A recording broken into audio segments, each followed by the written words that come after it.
The story begins with John, a man who looks restless while practicing shooting. From his expression, it is clear that he is preparing himself for something big. It does not take long before it is revealed that John is a law enforcement officer who often works in the field with his partner. That night, they are monitoring a target at a certain location. At first, the situation seems under control, but suddenly their target tries to escape by getting into a car. John reacts quickly, chases, and manages to stop the attempt. Got him on the left!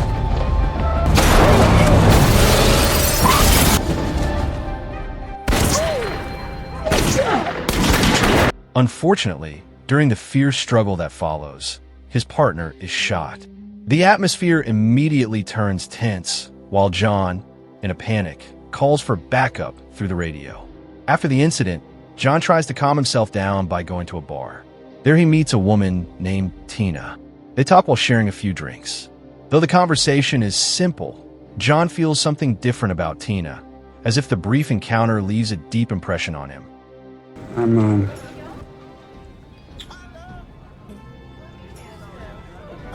The story then shifts to a lively party at someone's house. Tina arrives with her young daughter, Bethy. At the time, she is in a relationship with a man named Casey, who also attends the party. As the night goes on, the event comes to an end.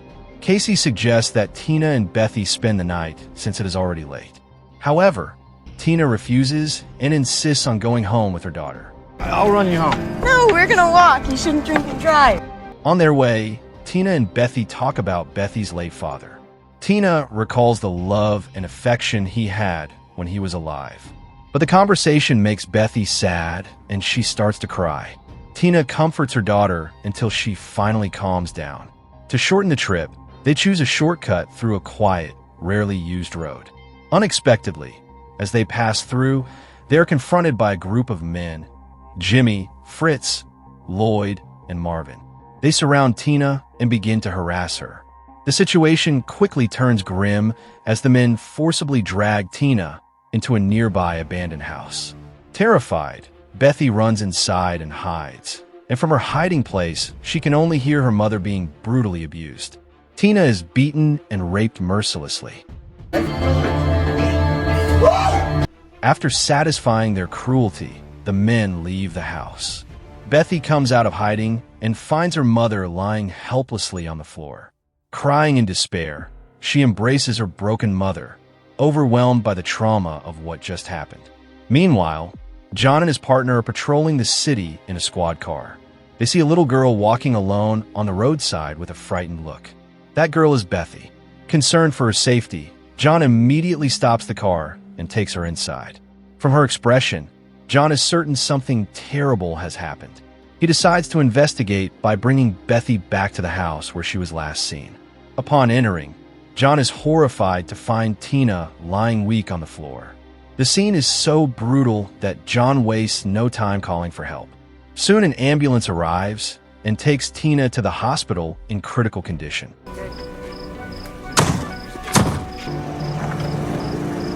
Bethy, still traumatized, is accompanied by her grandmother, who tries to comfort her.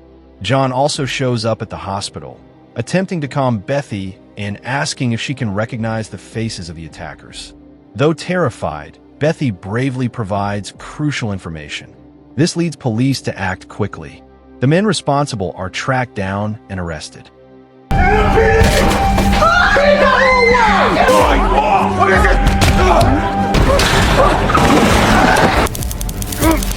They're taken to the police station, and Bethy, though heartbroken, courageously identifies them to ensure they cannot escape justice. Not long after, Casey, Tina's boyfriend from the party, arrives at the hospital carrying flowers.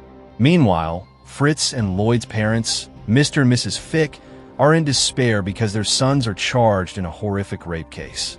They approach a famous lawyer named Jay, known for handling difficult cases. They beg him to defend their children. Jay knows well the risks and controversy if he accepts, so he demands an enormous fee, far beyond the Fick family's means. Yet Mrs. Fick, desperate to protect her children, goes so far as to hand over the deed to her new house as collateral for the legal costs.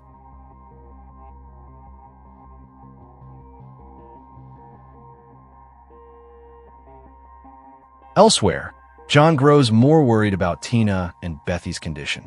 He returns to the hospital and sees Bethy sitting on a couch, crying. He sits beside her, trying to comfort her. A few days later, Tina is finally discharged from the hospital, though her body and soul are still deeply scarred. At home, her mother takes care of her, while Bethy remains faithfully by her side, trying to make her feel safe. But the trauma haunts Tina. She often suffers nightmares about that terrible night. One evening, she wakes up screaming hysterically, the faces of her attackers vivid in her mind. Her cries draw Bethy, who rushes into the room and finds her mother curled up in fear. Their grandmother joins them, and together they reassure Tina that she is safe now. The next morning, Bethy seeks a brief escape from the heavy atmosphere at home by going to a cafe with a friend. But her peace is short-lived. At the cafe, a girl approaches and starts to harass her. The girl turns out to be the sister of one of the attackers, harshly warning Bethy not to testify in court against her brother.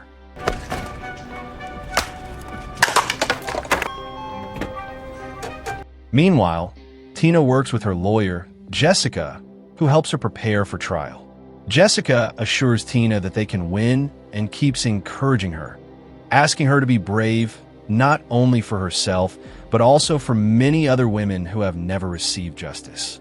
The trial begins the next day. John is present in the courtroom. Tina arrives with Bethy and Jessica. Mrs. Fick mocks Tina in public. Soon Jay enters as the defense attorney for the accused. The proceedings are tense. Jessica opens with her argument and calls John as a witness, but Jay constantly interrupts and undermines her case. When Tina takes the stand, Jessica begins questioning, yet the judge appears unsupportive. The pressure overwhelms Tina, and she screams at the judge, feeling treated unfairly. She's still recuperating from the attack. Thank you, Mrs. McGuire. You may step down.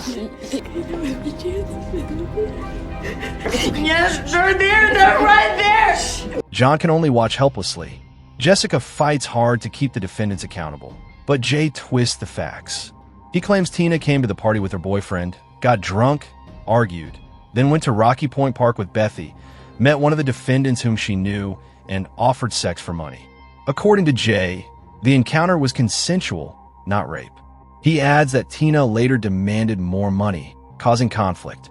His statements spark laughter and applause in the courtroom. Unable to withstand the pressure, Tina suffers a panic attack, screaming hysterically again. Jessica tries to calm her, and John helps her and Bethy out of the courtroom. That night, John reflects on the injustice Tina faces. His anger grows. Meanwhile, a doctor gives Tina sleeping pills. Suddenly, her lawyer comes to the house, but Tina's mother, upset with the court's outcome, angrily drives her away. Tina sinks further into despair. She refuses the medicine, leaves the house, goes to a cafe, and drinks beer. Her condition worsens until she wanders the city aimlessly. In desperation, she decides to end her life by jumping off a bridge. But just as she is about to leap, John appears and pulls her back.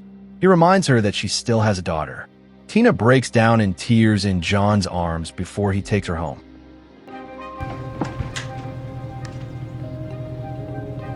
Mama, I thought you were asleep. If you need a ride home, you give that to your mom for me. She can call any time, day or night.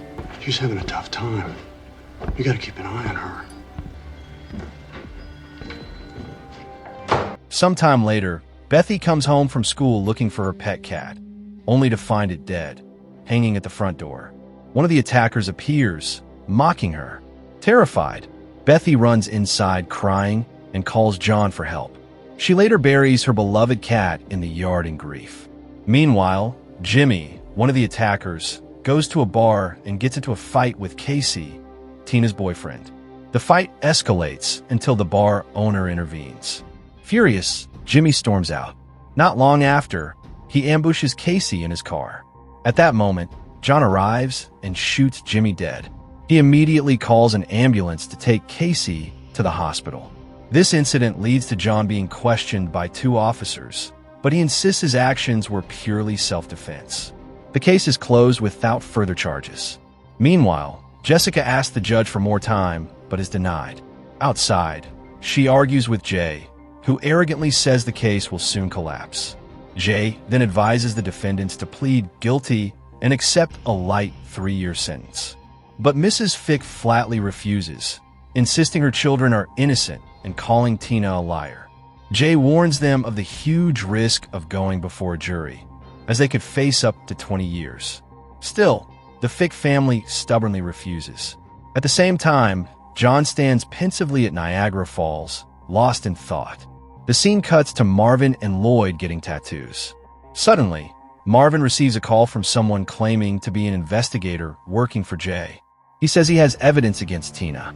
Marvin rushes with Lloyd to the meeting point near the falls. But the one waiting is John. Without a word, John shoots Lloyd, who falls into the water. Yo, you're not inside. There's an envelope. I'm grabbing this envelope. It's fixed confidential. Who is this? Huh?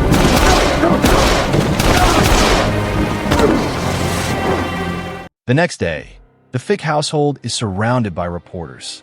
They ask about the son's whereabouts. Mrs. Fick tries to cover up by blaming Tina, but the media suggests her children have fled abroad. They're gone. They're all yours. The region very well. Fix. No witnesses have come forward. They're gone. Meanwhile, Tina and Bethy hear the news at home. Bethy is frightened, asking if the attackers will return. Tina comforts her, saying they will not come back. Soon after, Bethy's grandmother takes her shopping. While alone in the store, Bethy is confronted by Fritz, who threatens her not to testify in court. Bethy panics and runs home. Bethy.